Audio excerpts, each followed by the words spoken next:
Para quem está acompanhando a gente hoje, a imagem é a seguinte: é o dia mais sagrado da semana dentro de um lugar de adoração. Uhum, o sábado. Exatamente. E no meio da congregação tem um homem com uma das mãos completamente paralisada e atrofiada. Nossa. Só que, ao redor dele, os líderes religiosos não estão olhando para essa dor com compaixão.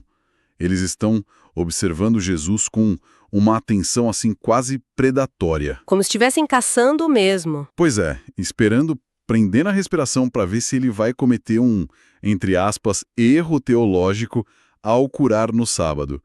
Tudo isso para terem um pretexto legal para executá-lo. É muito tenso. E a nossa missão nesta análise profunda de hoje é explorar exatamente esse momento em que as tensões explodem. A demonstração pura do amor divino colidindo de frente com a escuridão do coração humano. Com certeza. E para isso, a gente vai vasculhar o terceiro capítulo do Evangelho de Marcos. Vamos cruzar comentários bíblicos detalhados com as análises pastorais do pastor Michelson Borges, da Rosana Garcia Barros e do canal Reavivados por Sua Palavra. Excelentes fontes, aliás. Sim, o objetivo é entender a mecânica da graça, os perigos mortais do legalismo e como o reino de Deus começou a ser formado nesse caos todo. Então, ok, vamos desvendar isso. Vamos lá. Eu preciso que a gente comece entendendo a mente dessas pessoas, porque a tensão está tão alta logo no início desse capítulo. O que estava em jogo ali na sinagoga? Olha, o que estava em jogo era fundamentalmente o controle. Controle. Sim. Para entender a mente dos fariseus naquele momento, a gente precisa lembrar que eles construíram todo um sistema de poder baseado numa interpretação muito rigorosa da lei. Entendi. O sábado era o pilar da identidade deles. E quando Jesus entra na sinagoga e vê aquele homem com a mão ressequida, as nossas fontes trazem um detalhe linguístico fascinante do grego original. O que seria? Essa atrofia não era um defeito de nascença. Aquele homem tinha perdido os movimentos por causa de um acidente ou uma doença severa. Caramba! Então ele sabia muito bem o que era ser saudável e perdeu isso. Exato. Ele conhecia a dor de não conseguir prover o sustento para si mesmo ou para a família, né? Havia um trauma real ali, sabe? E a tradição rabínica da época tinha criado umas regras tão minuciosas que eles só permitiam um atendimento médico no sábado se houvesse risco iminente de morte. O que não era o caso dele. De jeito nenhum. Uma mão paralisada não ia matar o homem naquele dia. Então, na cabeça fria dos fariseus, curá-lo seria um trabalho ilegal. Nossa, eles queriam que Jesus agisse para poderem acusá-lo de quebrar a lei de Deus. Era tipo uma armadilha perfeita. Mas Jesus não recua, né? Ele não chama o homem para um canto escuro e cura em segredo para evitar problemas. Não, ele faz o oposto. O texto diz que ele pede para o homem vir para o meio de todos. E aí ele faz uma pergunta que me parece desarmar totalmente a lógica deles. Ele pergunta: é lícito no sábado fazer o bem ou o mal? Salvar a vida ou tirá-la? E a resposta deles, que é muito emblemática, é um silêncio absoluto. Ficaram mudos. Porque Jesus não está só fazendo uma pergunta teológica. Ele está expondo a hipocrisia de uma forma genial. Sim, as fontes mostram bem isso. Os comentários bíblicos apontam a ironia dessa cena. Os fariseus diziam estar guardando o dia de descanso e da vida, mas naquele exato segundo, no íntimo deles, estavam tramando um assassinato. Eles queriam tirar a vida do próprio autor do sábado. Pois é. Eles não podiam responder à pergunta de Jesus sem condenar a própria consciência. E aqui Marcos registra uma emoção de Jesus que me chama muita atenção. Ele diz que o Salvador olhou para eles indignado e condoído. Uma mistura complexa, né? Demais. É uma mistura de ira e tristeza profunda. É quase como pensar na figura de um médico oncologista, sabe? Como assim? Pensa que o médico sente um ódio absoluto, uma ira visceral contra o câncer que está destruindo o corpo. Mas, ao mesmo tempo, ele sente um amor imenso e uma dor gigante pelo paciente que está sofrendo. Nossa, essa imagem ilustra perfeitamente a mecânica da graça. Né? Jesus odeia o legalismo que adoece a alma daquelas pessoas, mas chora pela cegueira espiritual delas. Perfeito. A ira de Deus nunca é um descontrole emocional. É a reação da santidade contra aquilo que destrói a criação dele. E o que é assustadoramente revelador É o que acontece nos minutos seguintes. O que é fascinante aqui é a aliança improvável que se forma. Ah, sim, logo após ele curar a mão do homem. Imediatamente após, Jesus prova seu poder divino na frente de todos e os fariseus saem da sinagoga e vão direto conspirar para matá-lo. Espera aí, então ele realiza um milagre inegável de restauração ali na frente de todo mundo e a resposta imediata deles é tramar um assassinato. Sim, de 0 a 100 muito rápido. Isso é loucura. E, pelo que as fontes indicam, eles não vão conspirar sozinhos, certo? Certo. E é aqui que a gente vê o quão irracional o ódio pode ser. Eles se unem aos herodianos. Que eram tipo rivais, não? Exatamente. Para quem estuda o contexto político do primeiro século, isso é chocante. É uma aliança totalmente sombria. Os fariseus eram puristas religiosos, patriotas radicais que abominavam a ocupação romana. Certo. Já os herodianos eram o oposto. Um partido político secular, alinhado com a dinastia corrupta de Herodes e subserviente a Roma. Eles se odiavam profundamente. Mas por que inimigos mortais dariam as mãos assim, do nada? Porque Jesus representava uma ameaça maior para os dois lados. Ah, o inimigo do meu inimigo é meu amigo. Exatamente. Para os fariseus, Jesus ameaçava o status correligioso e o monopólio da verdade que eles tinham sobre o povo. E para os herodianos? Para eles, a popularidade imensa de Jesus podia incitar uma revolta popular. Isso ia atrair a fúria das legiões romanas e acabar com a estabilidade política e os privilégios deles. Faz sentido. O medo de perder o poder uniu a religião corrompida e a política secular contra a luz do mundo. Perfeito. E diante dessa ameaça real e letal tão cedo no ministério, Jesus toma uma decisão muito estratégica. Ele não bate de frente querendo precipitar o conflito final. Porque tinha muita obra redentora pela frente ainda. Isso. Então ele se retira para a beira do mar da Galileia. Mas o problema é que a essa altura a reputação dele já tinha explodido.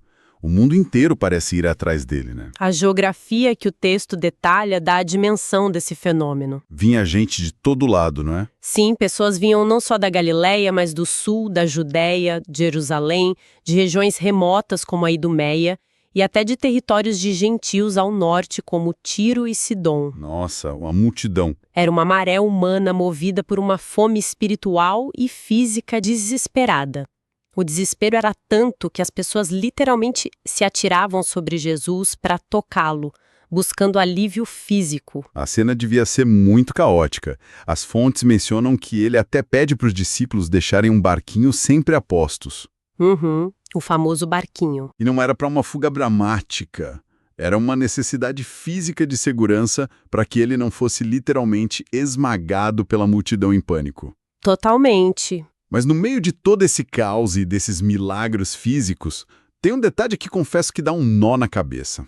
O texto diz que os espíritos imundos, ao verem Jesus, caíam por terra e gritavam: "Tu és o Filho de Deus." Pois é, um reconhecimento inesperado. Jesus repreendia eles severamente, mandando que ficassem calados. Por quê? Quero dizer, se a missão era revelar ao mundo que ele é o Filho de Deus, não seria um marketing gratuito? É uma ótima pergunta. Por que calar a única voz ali que estava falando abertamente a verdade? Olha, as análises pastorais que estudamos abordam esse paradoxo espiritual com muita clareza. Primeiro, o Salvador do mundo jamais aceitaria o testemunho das trevas para validar a luz.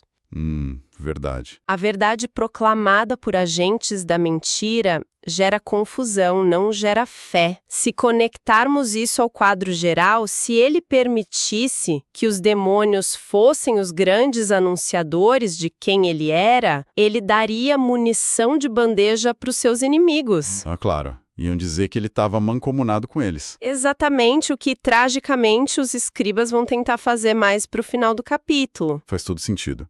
Ele não precisava e nem queria o endosso do inferno para estabelecer o reino dos céus. Exato, e tem uma ironia muito dolorosa aqui, que as fontes apontam. Os especialistas nas escrituras estavam cegos para quem Jesus era. Já os demônios não só o reconheciam, como tremiam diante dele. É muito irônico. E as análises também nos convidam a olhar para a multidão de forma mais crítica, sabe? A grande maioria estava buscando Jesus só pelo que ele podia oferecer no nível físico e não por quem ele era no nível espiritual. Buscavam a cura da pele, não a da alma. Perfeito. Queriam um milagre imediato, o alívio da dor, mas ignoravam a transformação do caráter. E essa superficialidade da multidão, somada à violência dos líderes religiosos, deixa claro que o relógio estava correndo. O trabalho era imenso e Jesus não ia conseguir abraçar o mundo inteiro sozinho, fisicamente falando. Ele precisava de ajuda. Ele precisava de pessoas para multiplicar a voz dele. E aí que a gente chega naquele momento icônico em que ele sobe o monte e escolhe os 12 discípulos. Mas, lendo as descrições dos comentários bíblicos sobre esses homens... O que você achou? Olha, eu imagino que qualquer consultor de RH hoje em dia diria que Jesus perdeu o juízo. É o pior recrutamento imaginável. Com certeza. É um grupo deliciosamente improvável. Mas antes de olhar para quem eles eram, é muito importante ver como a escolha foi feita. Como assim? O texto destaca que Jesus passou a noite inteira em profunda oração e em comunhão com o Pai antes de fazer esse chamado. Ah, sim. As fontes frisam bem isso. E quando ele chama, tem uma ordem muito clara. Ele designou os 12 primeiro para estarem com ele e só, num segundo momento, para os enviar a pregar e curar. Então, a presença precede a missão. Perfeito. Você não pode dar o que não tem, né? Não existe poder duradouro no serviço sem tempo gasto na presença do mestre. Faz sentido. E sobre a sua observação do RH de Jesus? Sim, humanamente falando, o grupo era desastroso. Eram homens iletrados, pobres, cheios de falhas de caráter. Defeitos gritantes, inclusive. Mas é aqui que a mecânica da graça brilha. Cristo aceita as pessoas como elas são. Ele não os escolheu pelo que eram naquele momento, mas pelo potencial que possuíam sob a graça. E a diversidade de temperamentos ali é assustadora, né? Pedro, por exemplo, era um líder natural, mas altamente impulsivo. Falava antes de pensar. Muito impetuoso. E mesmo assim, Jesus enxergou nele a coragem que ia liderar a igreja primitiva. E os irmãos Tiago e João. Eles receberam de Jesus o apelido de Filhos do Trovão. Boanerges, né? Isso, e claramente não era um elogio para a voz grossa deles, mas um atestado de que eram explosivos, pavio curto. E olha o que a graça fez com eles. Sobre o discipulado, Tiago se torna o primeiro mártir entre os apóstolos. E João se transforma no discípulo do amor, o homem que mais traduziu a ternura de Deus. É lindo.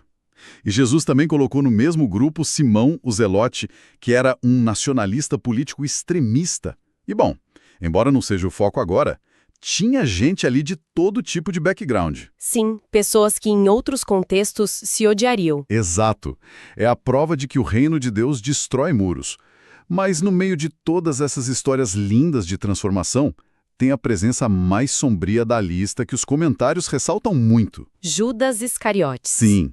As fontes apontam que ele provavelmente era um único ali que não era da Galileia e se aproximou com intenções ocultas. Ele buscava um reino político terreno, né? Isso, ele achava que Jesus ia instaurar um império de poder político. Judas é o grande mistério da liberdade humana, sabe? Ele tinha muito potencial, foi escolhido e foi genuinamente amado pelo Salvador.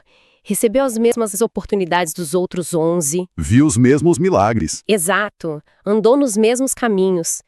Mas ele manteve a porta do coração rigidamente trancada por dentro, a luz estava lá, mas ele escolheu a escuridão das próprias ambições. É triste. A proximidade física com o sagrado por si só não salva ninguém, e ele recusou ser transformado. E essa questão do coração endurecido que a gente vê no Judas e nos fariseus leva a gente ao ápice da tensão desse capítulo.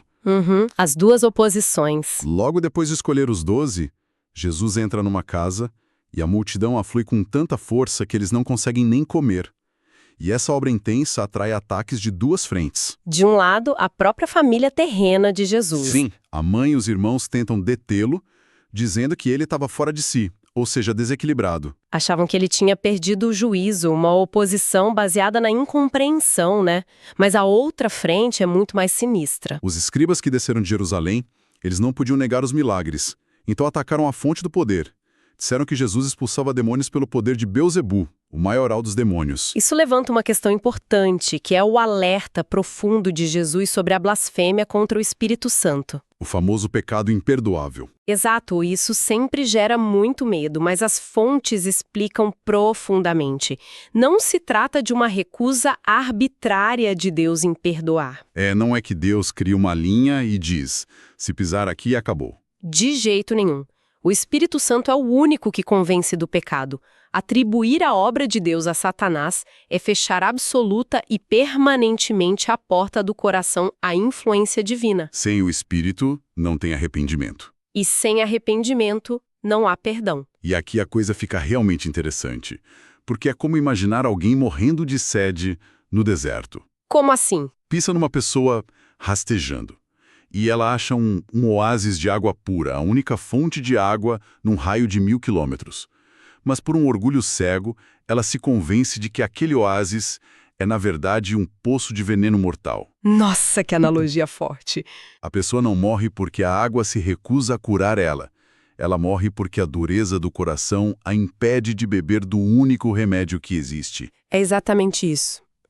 E no auge dessa tensão, avisam a Jesus que a mãe e os irmãos estão lá fora. Sim, e a expectativa cultural era que ele parasse tudo para atender a família de sangue. Mas a resposta dele redefine a eternidade. Ele diz, qualquer que fizer a vontade de Deus, esse é meu irmão, irmã e mãe. Ele enfatiza que os laços do reino e a comunidade de fé têm prioridade absoluta sobre os laços sanguíneos. Olhando para tudo isso que as fontes trouxeram hoje, para quem ouve a gente, é fundamental conectar esses eventos com a vida diária. Temos 5 grandes lições espirituais aqui, bem práticas. Sim, aplicações essenciais. Primeiro, o compromisso com o bem. Jesus curou no sábado, provando que fazer o bem deve ser a prioridade suprema. A gente tem que colocar o bem-estar do próximo acima de regras frias que não promovem amor. Amor e compaixão em primeiro lugar. E a segunda seria a escolha de companheiros. Ao escolher os 12 para estarem com ele, Jesus nos lembra da urgência de escolhermos bem as pessoas na nossa caminhada de fé. Buscar quem nutre nosso crescimento. Perfeito. A terceira é a resiliência diante da oposição. Apesar de todas as conspirações, Jesus ficou firme na sua missão. A gente precisa buscar essa resiliência nos nossos desafios, confiando na guia de Deus. Com certeza. E a quarta é a questão da família espiritual. A declaração de que a verdadeira família são aqueles que fazem a vontade do Pai ensina o imenso valor da nossa comunidade de fé, um propósito muito maior que laços de sangue. E a quinta, e não menos importante, o cuidado com o legalismo. A fúria dos fariseus mostra o perigo mortal de colocar leis acima da misericórdia. O amor a Deus e ao próximo é a base inegociável. É o fundamento de tudo. Para amarrar essas lições, eu queria deixar quem nos escuta com um pensamento poderoso para refletir, que ecoa bem além da nossa discussão. Por favor. Reflitam sobre a figura de Judas Iscariotes. Ele esteve fisicamente mais próximo da luz do mundo do que quase qualquer outro ser humano na história. Ele viu os demônios fugirem, a mão atrofiada se restaurar e ouviu o próprio Cristo redefinir a eternidade. É impressionante pensar nisso. Contudo, a presença física de Jesus não transformou Judas, porque o coração dele estava fechado ao Espírito. A verdadeira questão não é o quão perto estamos da religião, mas se permitimos que o Espírito de Deus opere a cura no íntimo das nossas intenções. Encerramento profundo. Que possamos de fato manter nossos corações sensíveis à voz do Espírito Santo todos os dias. Agradecemos muito a quem mergulhou com a gente nesse estudo tão rico de hoje. Até a nossa próxima análise profunda.